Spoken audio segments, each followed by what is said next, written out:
J'ai toujours adoré le Proche-Orient. C'est très passionnant. Pas nouveau ce que je vous dis, mais c'est quelque chose qui m'a toujours marqué. Vous voyez, regarde, je commence par le terme assez imprécis de quelque chose. En fait, le Proche-Orient, c'est une représentation. J'entre dans le vif du sujet, au sens lacostien du terme. Mon maître en géopolitique étant Hugh Lacoste. Vous avez cru que j'allais attendre pour en parler? J'en parle tout de suite. Parce que c'est une représentation. Est-ce que le Proche-Orient correspond au Moyen-Orient, au Middle East? Non. Bon. Alors je pense qu'on y reviendra tout à l'heure. Mais ça m'a toujours intéressé. D'abord parce que c'est complexe. Ensuite parce que je n'aime pas le manichéisme et que les gens parlant du Proche-Orient ou du Moyen-Orient, et beaucoup d'autres thématiques aussi, mais en particulier peut-être de cette région, sont parfois poussés au manichéisme. Les bons, les méchants, les forts, les faibles. C'est toujours beaucoup plus compliqué. Et puis, je me suis toujours passionné pour la stratégie, l'art militaire, l'histoire militaire, plutôt d'ailleurs médiévale occidentale. Je ne suis pas forcément poussé à travailler dessus, mais lorsqu'on croise la passion pour l'histoire d'une part, l'histoire et la stratégie au sens large du terme d'une part, et une région d'autre part, la géopolitique du Proche-Orient. Donc j'ai fait ma thèse, d'abord j'ai fait mon DEA, sous l'égide d'Yves Lacoste, Institut français de géopolitique de Paris 8, après c'est une Hippocane et Sciences Po. J'ai fait mon DEA sur les représentations israéliennes d'un futur État palestinien. Ça s'appelait d'un éventuel État palestinien, mais le terme est important, le terme éventuel. Ensuite, j'ai fait ma thèse de doctorat sur Jérusalem, géopolitique de Jérusalem, toujours à Paris 8, avec Lacoste, qui a été publié. Et puis, j'ai passé mon habilitation à diriger les recherches il y a quelques années de cela. J'ai plusieurs doctorants. J'en suis très heureux. J'ai écrit pas mal de bouquins, je fais des conférences. Pas toujours sur le Proche et le Moyen-Orient, mais tout de même très souvent. Mon dernier bouquin, à ce jour, traite de la géopolitique du printemps arabe. Voilà, donc je me suis spécialisé sur, on va dire, sur l'ensemble de la région.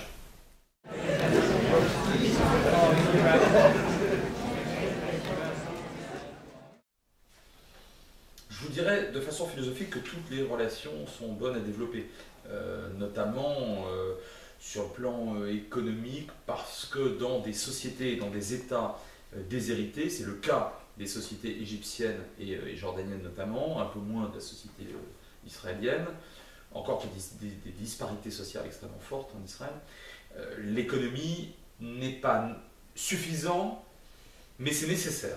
Je veux dire, ce n'est pas suffisant pour éloigner définitivement le spectre du fanatisme et de la guerre, mais c'est nécessaire, ça c'est une certitude.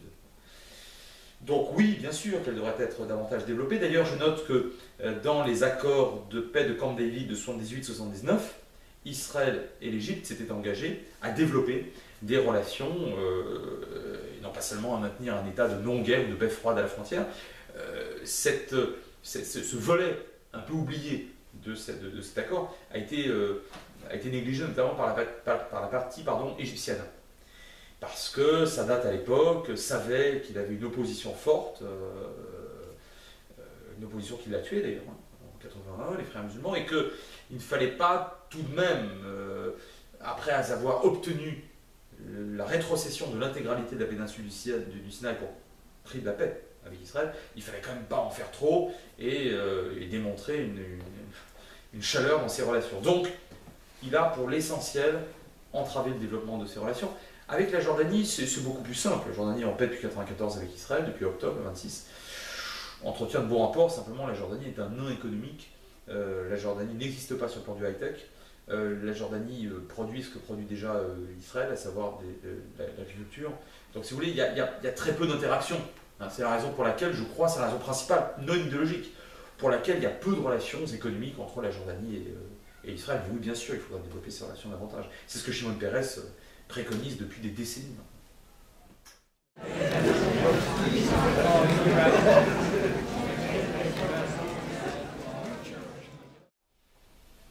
D'abord, je ne suis pas certain de votre postulat. Les relations économiques, il est vrai que contrairement à ce qu'on croit trop facilement, se sont maintenues, elles se sont dans certains secteurs civils développées. Mais la nature des relations et des échanges entre la Turquie et Israël s'est considérablement modifiée. Sur décision d'ailleurs des Turcs, et avant même l'affaire de la flottille. L'AKP islamo-conservatrice au pouvoir depuis 2002, avec en particulier Erdogan, ont décidé de geler, en réalité, ce qui était à l'époque un partenariat stratégique avec Israël. Autrement dit, sur le plan militaire et stratégique, aujourd'hui, il reste encore des accords, mais d'abord, ils ne sont pas reconduits, et puis ils sont en quantité et en valeur moindre que ceux qui prévalaient il y a encore quelques années. Après, sur le plan touristique, c'est devenu beaucoup plus compliqué parce que des centaines de milliers d'Israéliens allaient visiter Antalya et le reste de la Turquie, ils n'y vont plus. Or, pour la Turquie, c'est un vrai manque à gagner, en tout cas pour plusieurs régions du sud du pays. Alors après, sur le civil, sur l'industriel, oui, vous avez raison, il reste encore un certain niveau. On est sur plusieurs centaines de millions de dollars d'échanges annuels, ce qui est assez faible, ce qui est un petit peu plus important ces dernières années, mais ce qui n'est pas nul. Ce qui est plus intéressant, me semble-t-il, c'est l'abandon d'un vrai projet de partenariat hydraulique. Parce que fondamentalement, dans les années 90 et 2000, le grand fantasme des Israéliens et des amis d'Israël, c'est de voir ce véritable château d'eau turc, donc non arabe, et amis d'Israël, non pas alliés, jamais, mais partenaires et amis d'Israël, livrés soit par pipe, soit par tanker, de l'eau à Israël. Israël n'a jamais reçu une goutte d'eau turque. C'est toujours resté à l'état de souhait ou de fantasme, et il n'en recevra pas. Bon, de toute façon, maintenant, Israël a développé ses propres capacités de dessalement d'eau de mer, mais si vous voulez, les Turcs, de toute façon, ne l'auraient pas fait non plus, puis ça coûtait trop cher. Or là, il y avait un vrai pôle de développement. Vous voyez, sur le plan stratégique et militaire, il y avait un vrai pôle de développement. Les Israéliens ont, non pas construit, mais ont réparé et ont fourni énormément à l'aviation turque, par exemple, ainsi qu'aux blindés. Bon, aujourd'hui, ils ne le font pratiquement plus. Vous voyez, donc, je dirais que la nature des relations, elle a évolué considérablement. Je crois d'ailleurs que dans les prochaines années, le divorce va se poursuivre et que les Turcs achèteront de moins en moins à Israël. Ils laissent mourir les derniers contrats, et pour plein de raisons sur lesquelles, si vous voulez, on pourrait revenir. Mais je ne crois pas qu'on puisse évoquer un changement de nature des relations profondes entre les deux pays simplement par l'économie. Je veux dire par là que vous avez posé un postulat que c'était un autre voisin d'Israël. Non, la Turquie n'est pas un voisin. J'ai bien compris ce que vous avez voulu dire. Il fait partie du Moyen-Orient, mais ce n'est pas un voisin. C'est-à-dire qu'il n'y a pas d'interaction territoriale entre les deux pays. Même pas sur la mer d'ailleurs. On va y revenir. Il y a une contestation autour de Chypre. Mais même sur mer, on n'est pas, et même après l'histoire de la flottille, on n'est pas sur une confrontation possible entre ces deux pays. Alors à partir du moment où les Turcs ont voulu, enfin où Erdogan a voulu divorcer, ça va mourir de sa belle mort. Voilà, enfin, il me semble, je peux me tromper.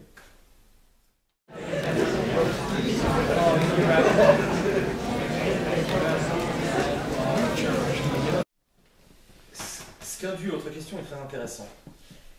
Car vous le savez très bien, en réalité, les relations entre Israël et l'Égypte de Mohamed Morsi, donc frère musulman, entre 2012 et 2013, n'ont pas été modifiées. Et vous savez quoi? Elles se sont même améliorées, ces relations.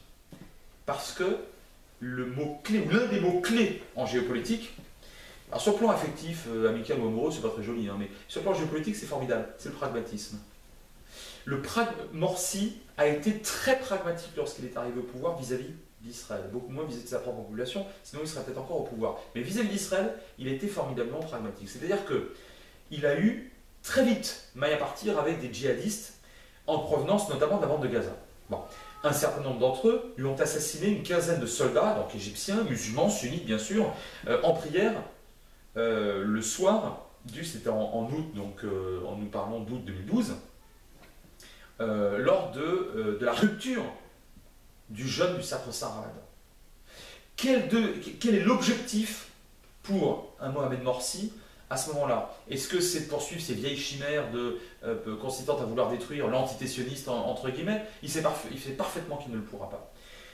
Est-ce que ça devient, en termes de maintien d'aura et de prestige vis-à-vis de sa propre population, de mettre fin aux attaques terroristes, telles que lui-même les appelait, donc de djihadistes contre ses propres soldats? Oui, bien sûr.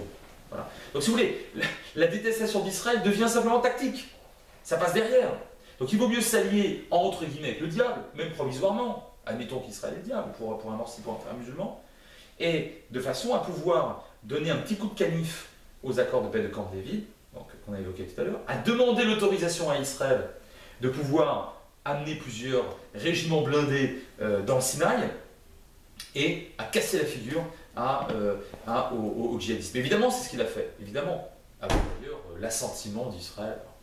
Israël a laissé l'Égypte faire le sale boulot, et après tout c'est son territoire, c'est rien, donc il a été restitué en 82, c'est à l'Égypte d'y assurer la sécurité. Donc vous voyez que, ne serait-ce que de ce point de vue-là, le pragmatisme l'a emporté, ce qui est évident, enfin, quand on fait de la géopolitique, on trouve ça a priori évident. On n'est pas surpris de ça. Quant à Netanyahou, de l'autre côté, il n'avait aucune raison d'en vouloir particulièrement à Morsi. J'ai une formule qui vaut ce qu'elle vaut, mais je pense que si vous voulez, le pragmatisme de vos voisins, en général, je dis bien en général, l'emporte.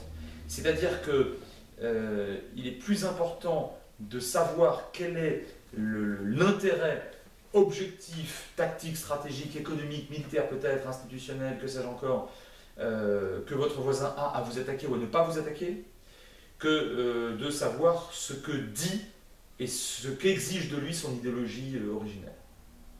Hein.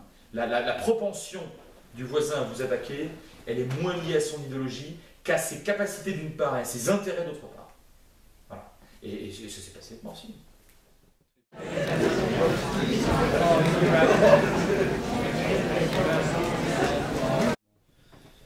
Alors, les Irois, les frères musulmans, vous les qualifiez de pragmatiques? Oui, je veux bien, pas toujours, pas partout. Hein. Ils ont quand même abattu Anwar al-Sadat. Bon. Et puis, dans les années 60, certains leur prêtaient à l'époque, dont Gamal Abdel Nasser, des velléités quand même assez peu sympathiques. Hein. Saïd Qutb a été pendu, pas en tant que pragmatique tout de même. Alors après, oui, bien sûr, ils acceptent le politique. Là-dessus, je vous suis totalement. À l'inverse d'un certain nombre de salafs, oui, bien sûr, la majorité des salafs, ils font du politique, vous avez raison. Et en même temps, bémol à ce bémol que je vous accorde, le Hamas, c'est la branche palestinienne des frères musulmans. Bon, le Hamas n'a pas toujours démontré un vrai pragmatisme. Je ne dis pas qu'il est méchant, c'est pas le problème. Je vous dis qu'en termes de pragmatisme géopolitique, il n'a pas toujours été extrêmement fort. Aujourd'hui, il est en train de le payer. Israël a une position très officiellement neutre. En fait, depuis le début du printemps arabe, Israël est neutre. Israël n'intervient pas. Il y a eu très très peu de déclarations à haut niveau, en tout cas. Après, vous savez que les journalistes, les simples députés, les simples citoyens en Israël disent ce qu'ils veulent, ils racontent tout et n'importe quoi, où il y a une foison de commentaires. Bon, l'expression est libre. Mais ça, c'est pas très intéressant. À haut niveau, et en fait avec Netanyahou, puisqu'il est au pouvoir déjà depuis un certain nombre d'années, bon, et pour encore assez longtemps, donc bon, lui et ses principaux ministres se sont fait fort de ne pas s'exprimer. Pourquoi?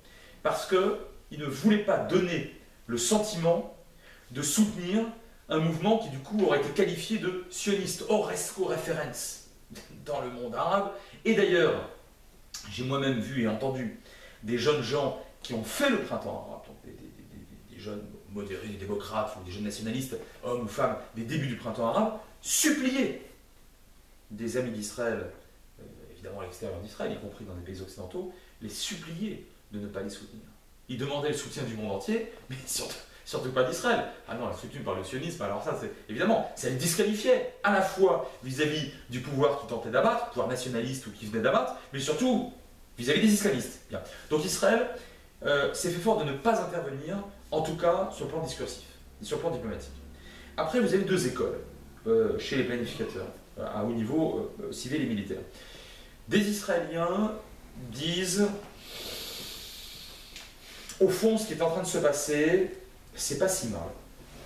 Il y a un morcellement et un affaiblissement subconséquent, cause et conséquence d'ailleurs, affaiblissement et en fait effondrement de la Ligue arabe, d'un certain nombre d'États arabes eux-mêmes, hein, Somalie, le Soudan, la Libye, le Yémen, la guerre civile en Syrie, et tout cela va nous permettre de vivre dans un environnement dans lequel il n'y aura plus de puissances étatiques susceptibles de nous mettre en danger.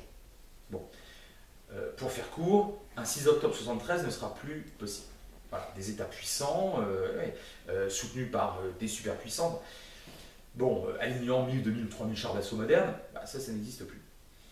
De ce point de vue-là, c'est pas mal, on laisse faire. L'autre école de pensée, plus réaliste, au sens réel politique du terme, plus kissingerienne en quelque sorte, dit c'est embêtant ce qui se passe. Parce que, certes, Hafez al-Assad n'était pas un garçon extraordinairement pro-sioniste, bon. Son fils, Bachar al-Assad, n'apprécie que très moyennement l'existence de l'État d'Israël. Franchement, depuis 1974, c'est des voisins plutôt assez tranquilles, assez calmes. Et surtout, ce sont des gens, les autocrates, en fait, c'était valable avec Moubarak, bien sûr, en Égypte. Ce sont des gens qui sont représentatifs de leur peuple, en tout cas, qui ont le vrai pouvoir, qui ont toutes les prérogatives, et par conséquent, avec lesquels nous pouvons négocier, j'allais dire la paix ou la guerre, mais enfin, on sait à qui parler. Voilà. S'il y a morcellement, s'il y a parcellisation et s'il y a foisonnement des groupes, et a fortiori des groupes islamistes qui sortent même pas entre eux et qui font tout et n'importe quoi à nos frontières, bah on sera dans une instabilité permanente et par conséquent, nous n'aurons pas de véritable sécurité aux frontières. Il y a deux écoles. Je ne dirais pas qu'elles s'affrontent, elles se complètent, dans la mesure où pour l'instant, de toute façon, Israël est très passif. C'est wait and see. Il est très passif. Hein. Mais écoutez, même en Syrie, les Israéliens ont frappé à plusieurs reprises des cibles en Syrie ces dernières années. Oui.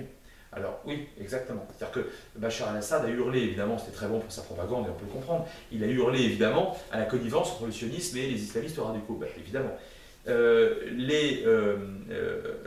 Les cibles en réalité étaient des cibles iraniennes destinées au Hezbollah, des armes destinées au Hezbollah, et qui transitaient par ce territoire de transit qu'est pour Israël, au fond, dans ce schéma-là, la Syrie. Bon, Israël frappe en Syrie, Israël a frappé au Soudan, hein, pour les mêmes raisons. Bon, quand le Soudan n'est pas en guerre civile, les frères musulmans ne sont pas, ils ne menacent pas le pouvoir, ils sont à moitié au pouvoir. Donc, je vous dirais qu'on est dans une politique paradoxalement assez passive pour ces deux raisons.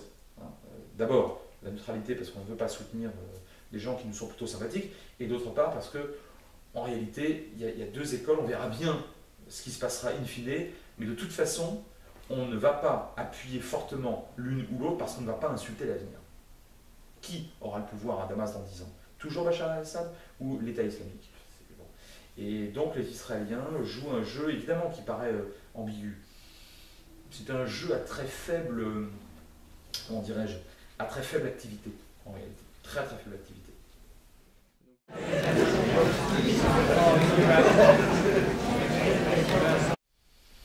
Très franchement, je crois pouvoir affirmer que l'école majoritaire aujourd'hui demeure quand même l'école, je la mets entre guillemets, réaliste. C'est-à-dire que les Israéliens, fondamentalement, accordent un satisfecit au régime prévisible. La prévisibilité pour un État comme Israël depuis 1948 et avant, depuis les débuts du sionisme, est la matière politique la plus précieuse.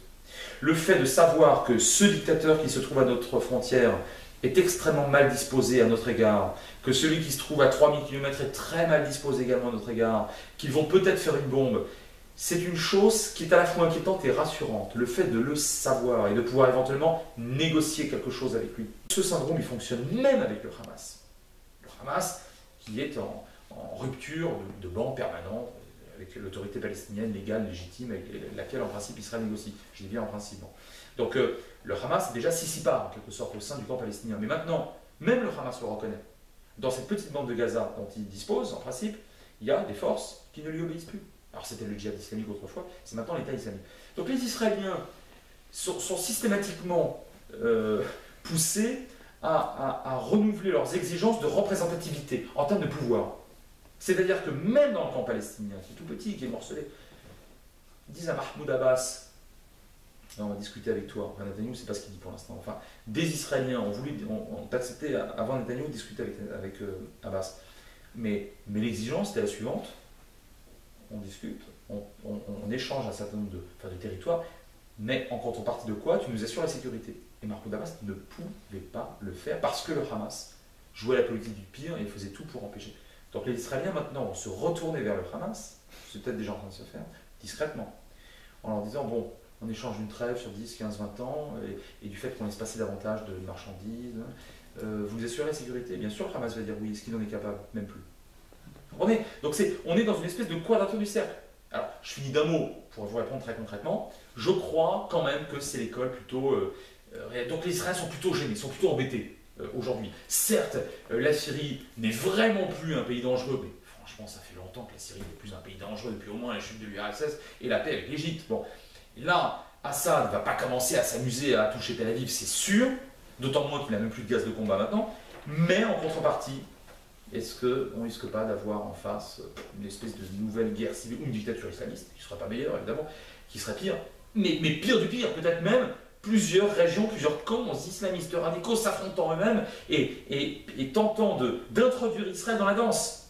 Autrement dit, chacun tentant de faire croire que c'est l'autre qui vient de bombarder le plateau du Golan. Mais ça a été joué, ça, ces dernières années déjà, entre le pouvoir et les opposants. Bon, Israël, pour l'instant, n'est pas tombé dans ce piège.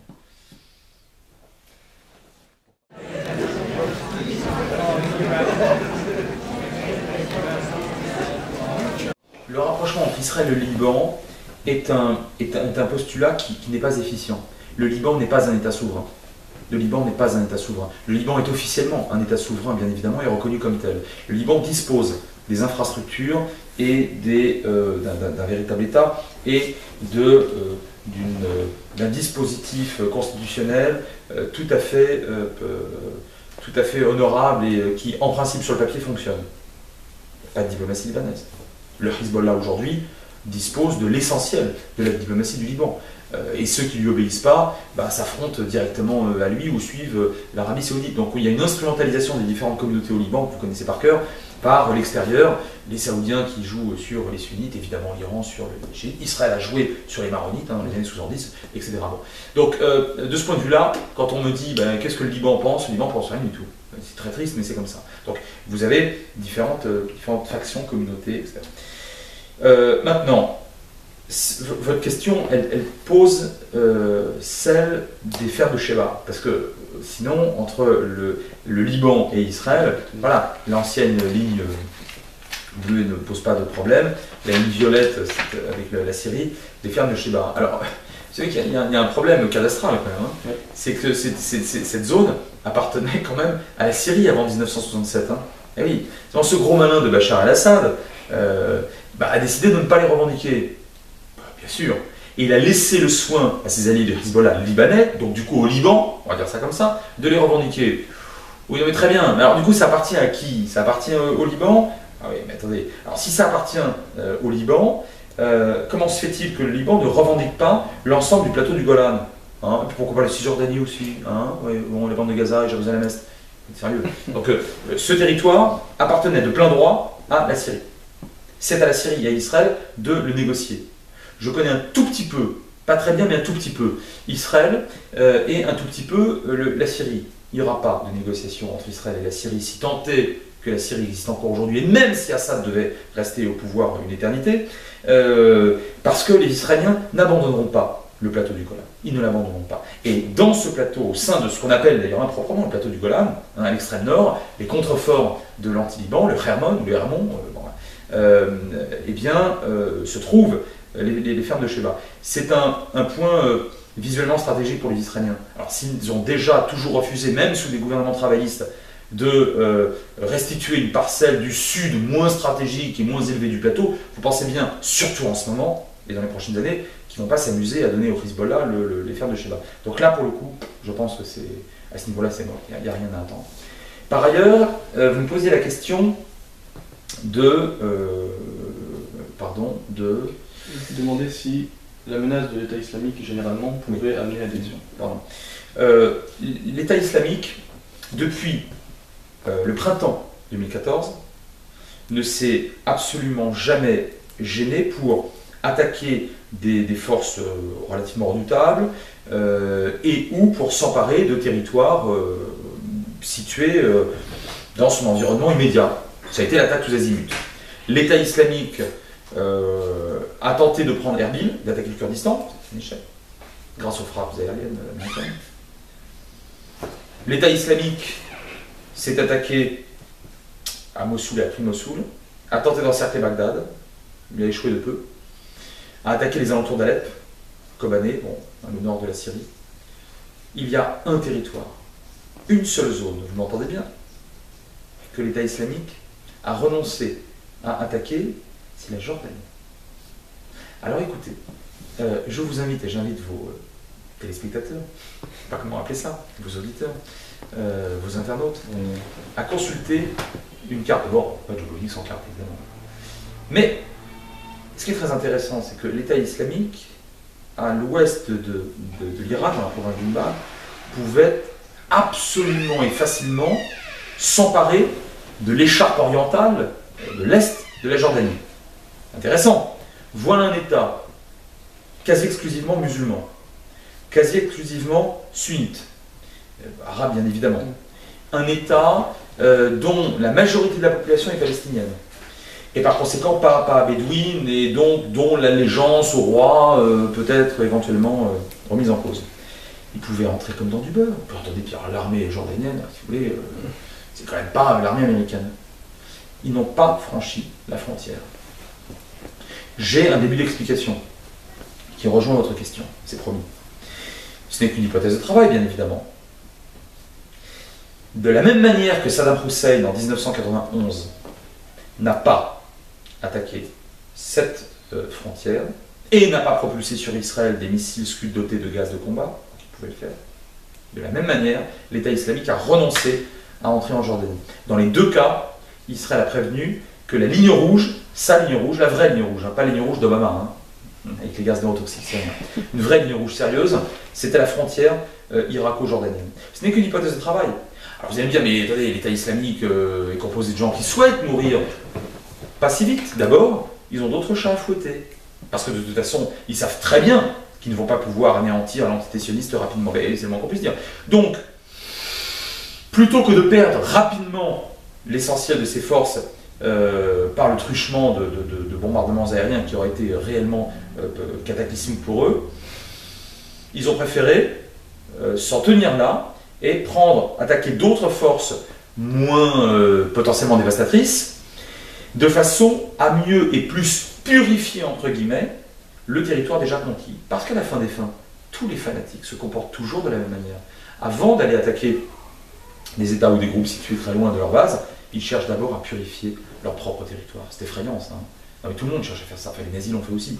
Et l'État islamique, regardez à quel point il a d'abord cherché, plutôt que d'aller s'amuser à attaquer plus ou moins de Jordanie ou Israël, à purifier son territoire, donc chasser les chiites, chasser les chrétiens, massacrer les yézidis. Bon, tout ça, on connaît par cœur.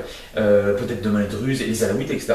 Donc, vous voyez que, je dirais qu'il n'y a pas de connivence entre l'État islamique et Israël, mais ce qui est sûr, c'est que si j'étais, c'est très désagréable de l'imaginer, donc j'imagine que pour les besoins de votre interview, si j'étais chef de l'État islamique, je ne m'attaquerais pas directement à la force, peut-être à la seule force, dont je sais qu'elle va avoir, les capacités, la volonté de m'anéantir, ou en tout cas de me porter des coups tellement durs, que du coup je vais me retrouver ridicule, ou en tout cas en perte de vitesse face aux autres forces que j'arrive à contenir, voire même à repousser. Donc l'armée irakienne, parce qu'il en reste, les chiites, finalement irakiens, bon, l'armée iranienne qui n'ose pas intervenir ou qui n'intervient pas pour d'autres raisons, l'armée syrienne que j'arrive plus ou moins à repousser, peut-être les peshmerga kurdes, bon, là, c'eût été des coups très durs. Hein. Vous voyez, donc, même eux, quelque part, sur le plan stratégique, pas sur le plan idéologique, hein, mais sur le plan ne serait-ce que stratégique, ils ont entretenu, à mon avis, c'est une hypothèse de travail, cette histoire de Jordanie dont je vous parle, une forme de pragmatisme pour mieux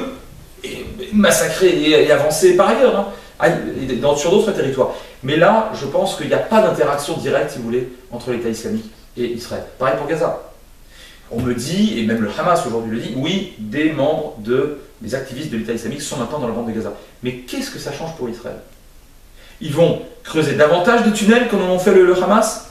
Israël va détruire davantage de tunnels. Ils vont propulser davantage de missiles. Dôme de fer va frapper davantage de missiles. Qu'est-ce que vous voulez faire? Parce que vous êtes État islamique dans la bande de Gaza. Ce qui compte dans cette phrase, c'est bande de Gaza, c'est pas État islamique. Qu'est-ce que vous voulez faire?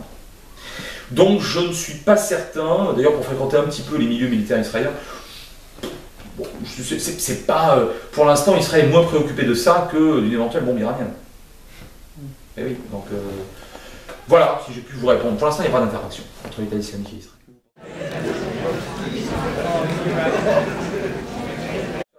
Les Israéliens malins, les Israéliens intelligents, ne sont pas tous, hein, pensent que le peuple perse et les Iraniens survivront à cette république islamique.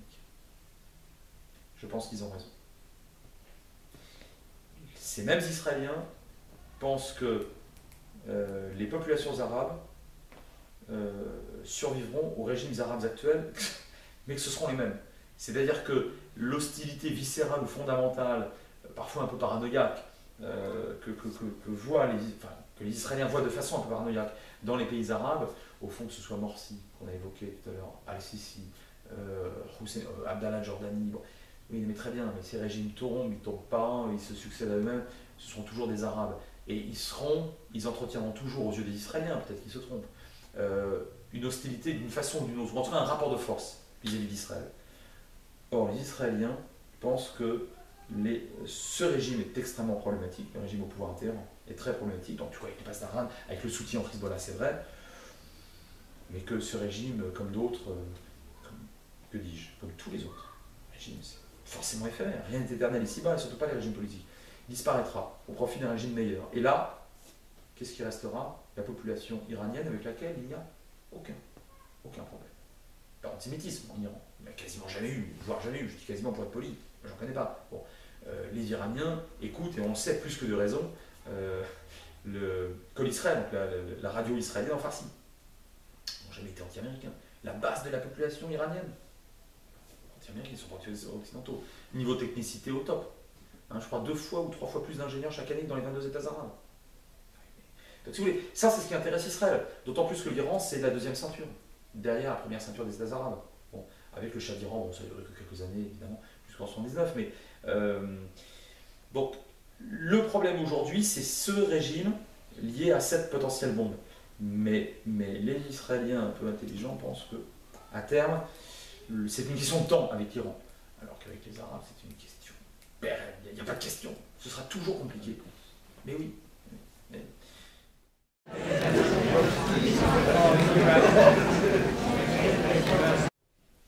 David Ben Gourion, le fondateur de l'État, était un vrai stratège, hein, politique et à certains égards militaire, a toujours considéré qu'Israël était un État tout petit et entouré d'États hostiles, sans alliés. Jusque-là, c'est vrai. Plus ou moins hostilement, mais sans alliés directs, ça c'est sûr. Et par conséquent, il fallait chercher derrière cette première ceinture d'États arabes une deuxième ceinture d'États qui auraient pu s'allier à Israël et à tout le moins s'avérer hostiles à ces États arabes. Bon. Ça a été un échec total. C'était très bien vu, mais ça a été un échec total. 3 États ont réellement correspondu à cette ceinture, ont intégré cette ceinture pendant seulement quelques années. Il y a eu très tardivement, contrairement à ce qu'on croit, très tardivement la Turquie. Mais la Turquie, c'est février 96, c'est très tardif. Israël, c'est 48. Février 96, l'accord de partenariat stratégique, et il va durer quoi? Moins de 10 ans. C'est février 96. Jusque-là, contrairement à ce que beaucoup d'observateurs prétendent, la Turquie n'est pas alliée, et encore, n'est pas amie d'Israël, et encore moins alliée. Les relations sont glaciales après le coup d'État de 80. Bon. Donc là, il y a eu pendant quelques années, effectivement, un vrai partenariat derrière la Syrie. Et au-dessus de la Syrie. Bon, enfin, la Syrie n'était déjà plus un État menaçant pour Israël. Bon, ça pourrait être intéressant au niveau de l'eau, on en a parlé, et pour l'entraînement notamment des pilotes israéliens dans le ciel anatolien. Il y a eu l'Iran. L'Iran du Shah, bon, ça a duré quelques années dans les années 70, en 79 évidemment ça s'arrête, et encore, c'est vrai que l'Iran fournissait du pétrole à Israël. Bon. Enfin, Israël aurait pu s'approvisionner ailleurs. Il n'y avait pas beaucoup de partenariats militaires entre les deux pays. Bon, on s'entendait pas mal sur la base des représentations communes. Hein. D'abord, on n'aimait pas de part et d'autre, on se méfiait des Arabes, d'accord, très bien. Et puis, ouais, on était très. Le modèle institutionnel était plutôt, se voulait, plutôt occidental, bon, avec une perception de soi, c'est valorisant des deux côtés. Bon, voilà. Puis on veut jouer aussi sur des aspects bibliques, Cyrus le Grand qui délivre les Hébreux. Avec les représentations, ce qui est magique, c'est qu'on peut toujours, on peut toujours trouver plein de choses. Bien. Mais ça s'arrête en 79. Reste l'Éthiopie. Comme je vous le dis, l'Éthiopie d'Haïlé Sélassié. Jusqu'à sa chute sous les coups du futur dictateur Mengistu en 75. Alors Haïlé Sélassié, alors, si vous voulez, il était très, sans doute, grâce au bon souvenir du roi Salomon, il était très favorable au sionisme et à Israël. Et il avait offert à l'époque des petits lions de Judée, des vrais lions, hein, pas des bibelots, des lions vivants, aux généraux des Israéliens vainqueurs de la guerre des 6 jours. Alors, si vous voulez, c'est intéressant des lions, mais en termes d'alliance stratégique, c'est assez faible. Hein. Donc, ce que cette alliance apportait à Israël se résume à quasiment rien du tout, en réalité. L'Éthiopie des années 60-70 est l'un des pays les plus pauvres du monde. Bon, alors oui, l'accès à la mer Rouge, oui, enfin, encore a-t-il fallu que l'Éthiopie disposât de bateaux. Tout ça n'est pas sérieux. Ça a échoué. Dans les années 90, avec les accords d'Oslo, 93, bon, la paix donc avec l'Égypte qui a eu en 1819, la paix avec la Jordanie en 94, les choses se détendent, l'URSS a chuté en 91, ça n'existe plus. Israël peut souffler, cette deuxième ceinture est moins importante, devient moins fondamentale, les Arabes sont moins dangereux, ils sont alliés soit aux États-Unis, soit dans tous les cas ne sont plus alliés à une URSS qui n'existe plus, et puis la montée en puissance militaire et technologique d'Israël est tout à fait certaine dès les années 90. Bon. Je dirais que sur le plan économique, la troisième ceinture, maintenant il y a une troisième ceinture dont on peut considérer qu'elle existe, a commencé à être brodée dans les années 90 et 2000. Aujourd'hui elle prend tout son sens avec le high-tech israélien, c'est l'Asie. L'Inde, la Chine, Singapour bien sûr, la Thaïlande, la Corée du Sud, le Japon, mais c'est pas nouveau. Une grande partie de l'Asie centrale, donc les républiques musulmanes ex-soviétiques, qui entretiennent de très bons rapports avec Israël pour la plupart d'entre elles, même plusieurs pays du Caucase, je pense à l'Azerbaïdjan, évidemment l'Azerbaïdjan, premier fournisseur de pétrole à Israël ex aequo avec le Nigeria. Entre parenthèses, État musulman chiite, merci, parenthèse fermée. Tout ça constitue, on va dire, une espèce de j'aime pas beaucoup parler comme ça, c'est un peu les Coréens que déteste aussi Lacoste et il a raison, mais ça constitue une espèce de demi-vaste ou gigantesque, ça c'est même plus une ceinture, mais elle n'est que demi, ou un arc, ou une demi-lune, qui sur le plan économique, moins diplomatique. La plupart de ces pays votent contre Israël à l'ONU. Ce n'est pas très important à l'Assemblée générale, c'est moins important, mais sur le plan économique et technologique, ces États achètent beaucoup à Israël et échangent beaucoup avec Israël. Non. Il n'y a pas de dimension idéologique dans leur démarche à ces États. En général, connaissent pas très bien la question juive, je veux dire avec un Q majuscule, la question sioniste, tout ça leur échappe un peu, l'Europe de la fin du 19e, Théodore Herzl, franchement. Bon, on fait du business chez ces gens-là. Et comme la Ligue arabe s'est considérablement effritée, voire effondrée, je veux dire en termes de puissance, après les chocs pétroliers dans les années 90, 2000 et avec bien évidemment aujourd'hui le printemps arabe, eh bien il n'y a même plus la crainte d'une espèce d'épée de Damoclès pétrolière. Donc on échange allègrement avec Israël. Allègrement. Prenez l'Inde, prenez seulement l'Inde, qui vote systématiquement contre Israël à l'Assemblée générale des Nations Unies, mais qui achète chaque année maintenant pour plus d'1,5, 1,7 milliard de dollars de matériel, et je ne vous parle que des matériels militaires. Je ne vous parle pas de tous les autres. Donc, avec une augmentation annuelle d'environ 20%, 20 à 25%. Annuelle. Bon. Vous voyez, alors, il y aurait une autre partie de cette espèce de troisième ceinture. Bon, l'Union européenne qui reste quand même de loin. Hein. L'Union européenne, de loin, le premier client et fournisseur d'Israël. Bon, les États-Unis, bien sûr. L'Amérique latine, mais ça ne bouge pas beaucoup. Mais l'Afrique, plusieurs pays d'Afrique. Pensez au Ghana, pensez au Nigeria, pensez au Rwanda aujourd'hui. Hein. Pensez au Kenya, qui entretiennent des relations au sud. Bon, au Sud-Soudan, quand il arrêtera d'être en guerre civile, mais pensez à ces États-là qui aujourd'hui entretiennent vraiment d'excellents rapports économiques et parfois politiques, comme le Rwanda, avec Israël.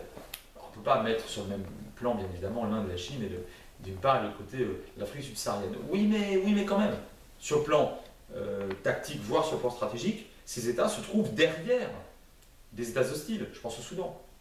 Derrière ou en amont. Ou en amont.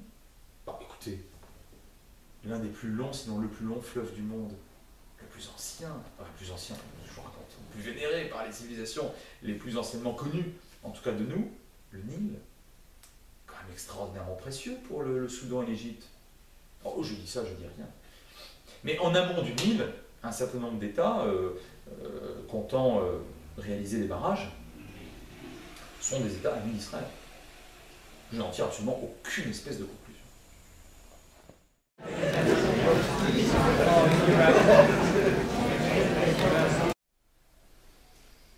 Alors oui, d'abord, il y a une véritable guerre civile au sein du monde musulman entre les chiites et les sunnites.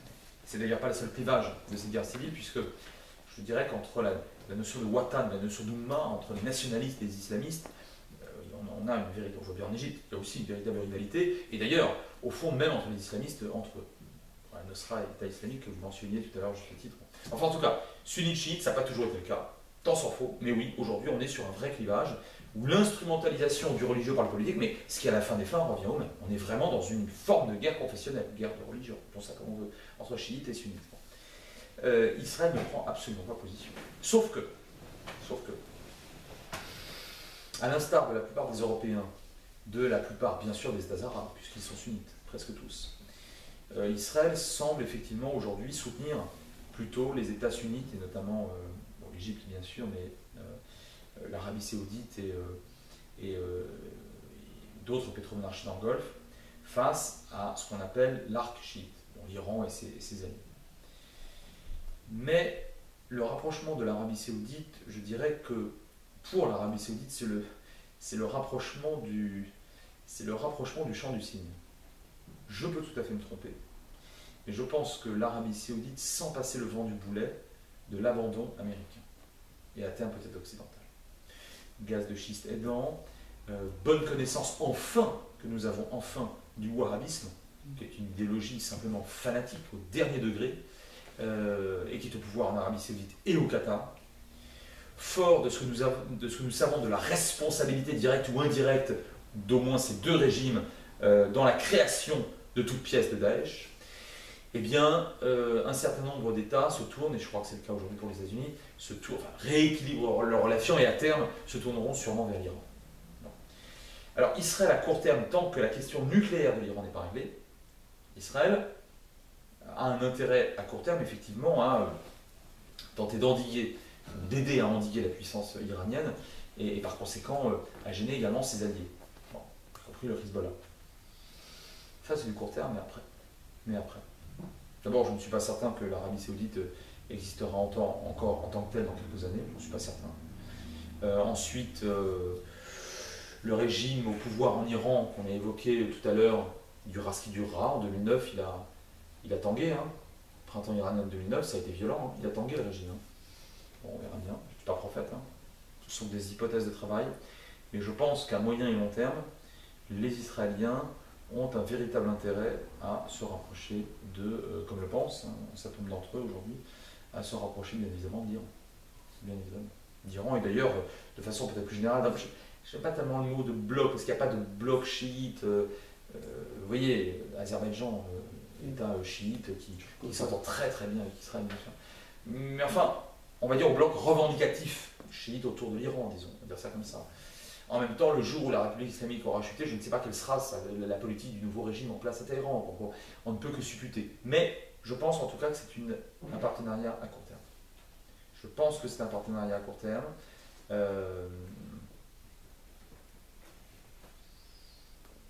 me demande bien d'ailleurs ce qu'Israël peut apporter, sauf du renseignement.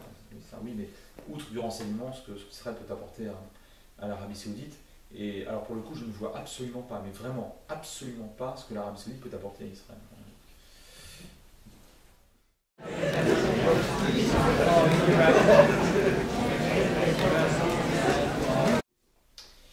Elle est réaliste et applicable dans la mesure où il y aurait volonté des deux parties en présence. Après tout, une trêve, la fameuse Houdna, c'est provisoire, c'est un acte provisoire. D'ailleurs, je vais vous dire, c'est même pas un acte politique. À l'origine, c'est un acte militaire. Cesser le feu, trêve, on arrête de se battre pour l'instant. Mais c'est certainement pas faire la paix, et c'est certainement pas afficher une vraie reconnaissance politique de l'autre. Hein. Bon. Mais ça permettrait d'abord aux Israéliens sans doute de développer mieux et plus encore leur matériel et leur technique antimissiles. Bon, Dôme de fer fonctionne déjà très bien, ça a été démontré il y a un an, mais on peut toujours faire mieux. Et puis c'est intéressant, j'allais dire politiquement et électoralement parlant, de toute façon pour le Premier ministre de pouvoir assurer sur un mandat entier, Netanyahou recommence un nouveau mandat avec une majorité très très très ténue, hein, comme vous le savez, très, très fragile. C'est très intéressant de montrer à son opinion que d'ici, je sais pas, 2, 3, 4 ans, lorsque le gouvernement tombera, qu'il y aura des nouvelles élections, qu'il a fait régner le calme d'une manière ou d'une autre à la frontière sud. Mais je pense que c'est plus précieux pour le Hamas, parce que le Hamas a pris des coups extrêmement durs durant l'été 2014, et peut-être pire que ça pour lui. Il va maintenant commencer à manger son pain noir face à l'État islamique. Parce qu'au fond, que le Hamas prenne des coups par l'ennemi sioniste diabolique, quelque part, comment dirais-je, c'est presque une récompense au sens de sa propagande théocratique. Mais qu'il y ait guerre civile, qu'il y ait fitna, au sein même de la minuscule bande de Gaza, alors que la seule force dans le monde du Hamas est de pouvoir dire nous tenons ce territoire, certes il est petit, il est très pauvre, et nous le tenons, et les gens nous sont tous favorables. C'est même plus le cas. C'est même plus le cas. Voilà. Donc je crois que le Hamas aujourd'hui doit pouvoir être sûr de ne pas prendre des coups de la part d'Israël pour mieux régler ses problèmes internes. Et éventuellement faire le coup de feu face aux militants de l'État islamique, aux actifs, aux terroristes, appelez ça comme vous voulez, de l'État islamique, chez lui. Et puis, sur le plan économique et social, la situation est catastrophique. Alors, à cause d'Israël et de l'Égypte, oui, bah bien sûr, il y a blocus. Oui, enfin, petite parenthèse, blocus absolument total du côté égyptien, pas total du côté israélien. J'aimerais bien qu'on le rappelle, parce que sinon, on parlerait là d'1,5 million de personnes qui mourraient d'inanition. Oui, mais donc, le blocus, à mon avis, c'est un échec, et moralement, on peut en dire ce qu'on veut. Et ce qui est sûr, c'est qu'il est beaucoup plus dur du côté égyptien. Parenthèse à nouveau fermée. Mais on ne le rappelle pas suffisamment. Le Hamas a besoin d'oxygène. Pas tellement pour lui, mais pour, encore une fois, pour montrer à sa population qu'il sait gérer, qu'il sait négocier, et qu'il a obtenu des adversaires, des ennemis ou des amis, peu importe, mais qu'il a obtenu de quoi vivre mieux. Sinon, à quoi bon avoir soutenu de la part de la population le Hamas toutes ces années et avoir subi 2 guerres? Je ne dis pas dire que le Hamas est exclusivement le seul responsable. Moi, je pense qu'il est principalement responsable de ces guerres avec Israël. Enfin, on peut toujours en discuter. Mais si je suis palestinien de Gaza, je constate objectivement qu'Israël est peut-être très méchant et l'Égypte est peut-être très méchante, mais je constate que le Hamas ne parvient pas à scolariser, soigner, loger, peut-être même nourrir et sécuriser les enfants. Je ne suis pas d'accord. Vous voyez? Donc je pense que il y a ces contacts, je vous les confirme, ils existent. Maintenant, une trêve 3 ans, 5 ans, 10 ans, une trêve ça vaut ce que ça vaut. C'est comme les promesses, hein. Voilà, elles sont tenues par ceux qui voulaient bien qui veulent bien y croire. Mais s'il y a, comment dirais-je, connivence d'intérêt, ça peut tenir. Je pense aujourd'hui qu'il y a cette conjonction, plus exactement, d'intérêt. Donc je pense que oui, ça peut tenir.